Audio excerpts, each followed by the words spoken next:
apakah ada ulama yang masih memperdebatkan hukum bank?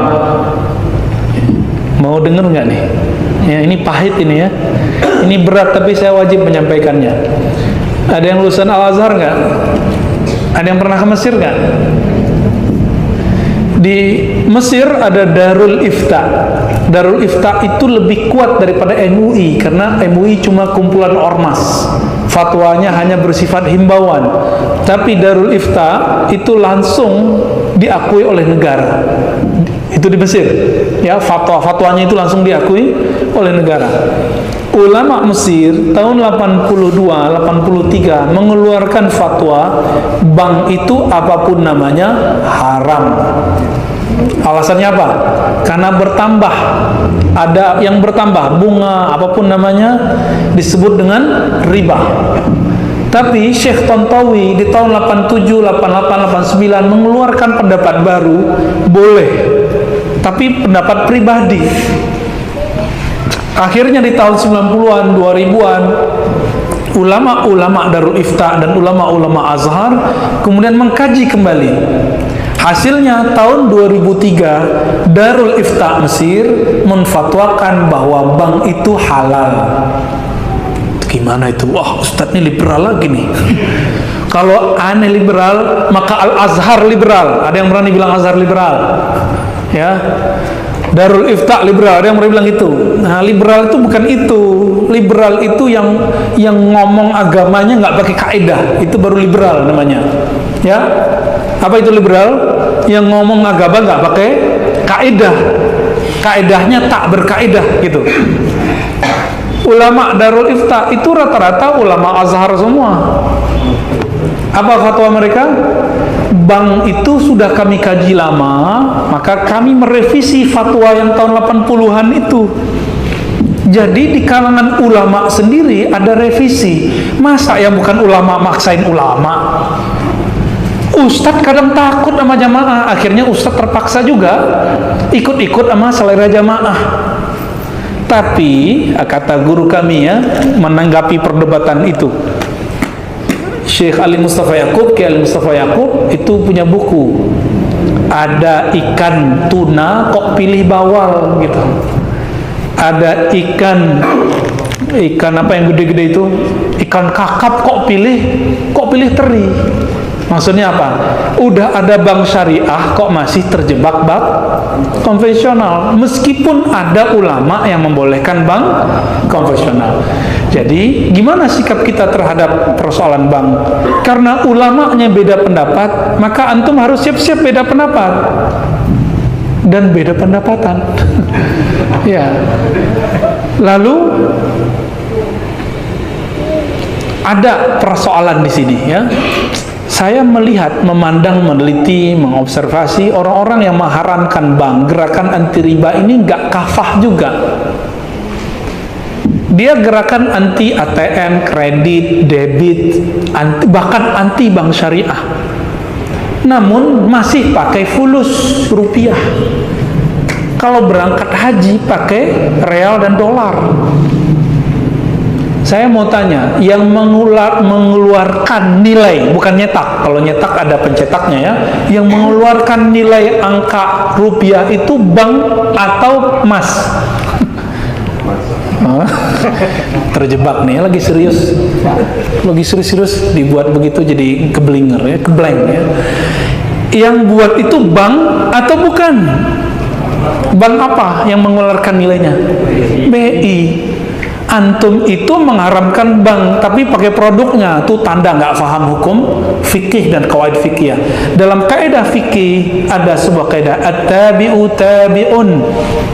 Kalau kamu mengharamkan A, maka apapun yang dihasilkan dari A haram. Kalau kita haramkan bank, maka antum haram menggunakan ATM, haram menggunakan fulus kertas atau fulus koin ataupun elektronik, haram semua. Maka beragama jangan picik, Oh, kita kembali ke dinar dan dirham. Allahu Akbar. Dinar itu diadopsi Rasulullah dari Romawi, ya kan? Nabi aja bisa ngadopsi, masa ente nggak ngadopsi? Ini mau kembali ke zaman barter kali ya? Mau zaman barter? Nauzubillah min dzalik. Yang dianggap ilmu ternyata ketidakmengertiannya. Tidak mengerti itu kalau bahasa kasarnya Pak, jahilun. Tapi kita nggak pakai ya, walaupun sebenarnya begitu. Jadi ulama kita beda pendapat. Saya sudah tanya ke MUI di pusat, ternyata MUI yang mereka masuk ke DSN, Dewan Syariah Nasional, itu ternyata pas dicek dompetnya separuh itu bank konven. Tapi dia duduk di Dewan Syariah Nasional yang membawahi bank-bank syariah. Kan aneh. Iya, ternyata ulama-ulama yang yang menganjurkan bank konvensional sendiri juga belum tentu mengharamkan bank ulama yang menganjurkan bank syariah belum tentu juga menganjurkan bank. Nah, begitulah ya.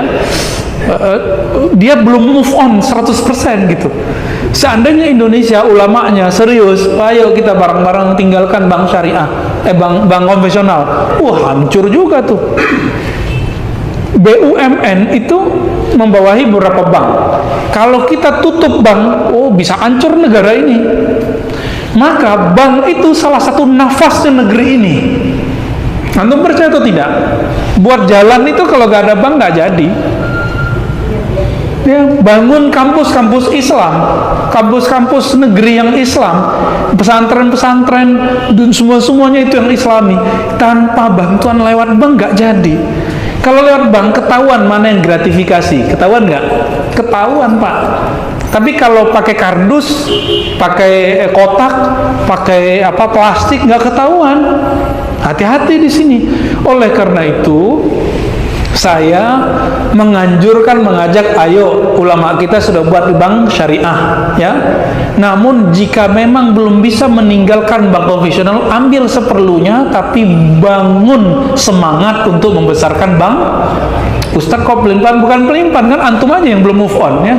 Saya udah 10 tahun sebelumnya saya nggak pernah pakai bank konven, tapi karena dapat fatwa dari ulama Darul Ifta itu berani lagi terima beasiswa lewat BNI. Ya, habis itu lewat Mandiri, habis itu lewat apa gitu. Ya, akhirnya kata imam-imam kita di Darul Ifta itu, masyayikh kita, siapa yang terkena perdebatan ini, faliyat fiqallid man abaha. Kalau kamu terjebak dalam satu ini, maka ikutilah ulama yang membolehkannya, biar hatinya tenang. Ini masuk ke khilafiyah. Kenapa dia khilafiyah? Karena bank tidak ada di Quran, tidak ada di sunnah, tidak ada ijma, tidak ada di. Tapi kalau riba ada di Quran, ada di sunnah, ada di ijma, ada di qiyas. Mengharamkan riba wajib, menghalalkan riba diperdebatkan sampai kiamat nggak selesai. Jangan paksa orang deh ya, jangan paksa orang.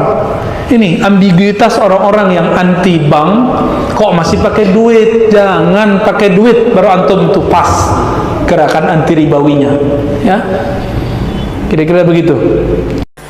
Assalamualaikum warahmatullahi wabarakatuh. Ustaz, Assalamualaikum warahmatullahi wabarakatuh. Saya seorang supir dari sebuah bank konvensional. Mau nanya apakah gaji saya termasuk dalam riba? Dan apabila saya zakatkan sudah bersih ke gaji saya? Ya, saya salat nafilah dikerjakan berapa rakaat dan waktu dikerjakan kapan? Manfaat dari salat tersebut apa? Maaf ya, satu kertas ini saja cukup untuk saya jawab untuk hari ini. 5 pertanyaan dari sini saja. Yang lain nanti saya inikan di official. Baik, gini, kalau Anda ragu dengan sesuatu, maka cari yang meyakinkan. Sudah, itu jelas hukumnya. Awas, hati, innal halala bayyinun, innal harama bayyinun, wa bainahuma umurun mushtabihatun. Ya, yang halal itu jelas, yang haram itu jelas. Di antara keduanya ada yang syubhat. Rumus syubhat itu tanya dulu kejelasannya. Kalau memang tetap gak jelas, maka tinggalkan, itu lebih bagus. Paham ya? Saya kerja Ustaz di bank konvensional, bagaimana hukumnya? Kalau ada ribanya haram hukumnya. Kalau kemudian tidak mendapati yang lain dan darurat hidup ada di situ, maka sifat daruratnya muncul. Tapi darurat sifatnya sementara, bukan sementerus. Jadi sambil di situ antum mencari pekerjaan lain. Ya, ada di bank syariah misalnya, ada yang lain misalnya, silahkan masuk ke situ. Yang ininya kemudian antum kurangi itu persatu sampai dapat yang baru itu, tinggalkanlah yang meragukan di situ. Paham ya?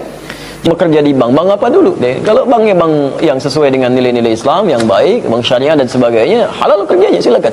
Kalau antum kerja di tempat yang ada hukum Allah dilarang di situ, misalkan ada riba, ada yang tidak baik dan sebagainya, dan antum bisa ini memilih di tempat yang halal, tapi antum memilih di situ karena pertimbangan dunia, ya haram. Yang didapatkan juga salah. Ya kan? Kecuali dalam keadaan Anda belum mendapatkan sesuatu yang maksimal, sebagian bisa baik, sebagian belum bisa baik, gitu kan? Maka silahkan ambil sebagiannya, yang tidak baiknya ditinggalkan, tapi dalam rangka mencari yang halalnya sambil berjalan. Ini kaidahnya jelas, ad-darurat tubihul mahdhurat.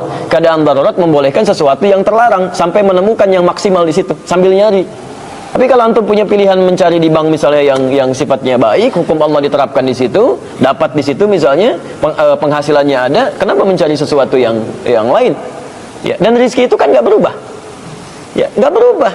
Antum sampai meninggal, rezekinya akan segitu-gitu aja. Ada yang 1 miliar, 100 miliar, 1 triliun, lebih daripada itu. Antum sebelum rezekinya diberikan sempurna, nggak akan meninggal. Nggak akan meninggal. Antum dapat misalnya kan, yang halal. Ini dapat dengan yang haram. Sama-sama ini 1 miliar, ini 1 miliar. Jadi kalau bisa ngambil dengan cara yang halal, ngapain ngambil yang haram? Yang bedanya cuma keberkahan aja. Keberkahan. Orang kalau sudah disayang oleh Allah Subhanahu wa taala, berkahnya banyak diturunkan, dibuka di langit dan di bumi pintu berkah. Quran surah 7 ayat 96. Walau anna ahlal qura amanu wattaqau la fatahna 'alaihim barakatin minas sama'i wal ard. Kalau satu penduduk satu penduduk negeri bisa selampung nih, semua beriman dan meningkatkan takwa. Ya, kerjanya karena iman, salat tidak ditinggalkan, malam-malam tahajud, puasa sunnah dijalankan. Masya Allah, itu la fatahna 'alaihim barakatin minas sama'i wal ard. Dibuka keberkahan di pintu langit dan bumi. Kalau keberkahan sudah turun, berkah itu artinya sedikit tapi banyak manfaatnya. Jadi oleh Allah Subhanahu wa taala diberikan berkah supaya nggak capek mikir. Rezekinya segitu juga, 1 miliar. Cuman disimpan oleh Allah tuh. Kamu nggak usah banyak mikir ya, nggak usah banyak mikir. Diturunkan dulu misalnya sebulan, taruhlah misalnya cuma 500 ribu. Tapi berkahnya luar biasa. Begitu butuh, pas butuh ada, mau beli buah, temennya datang, beli buah ya, saya aja yang bayarin.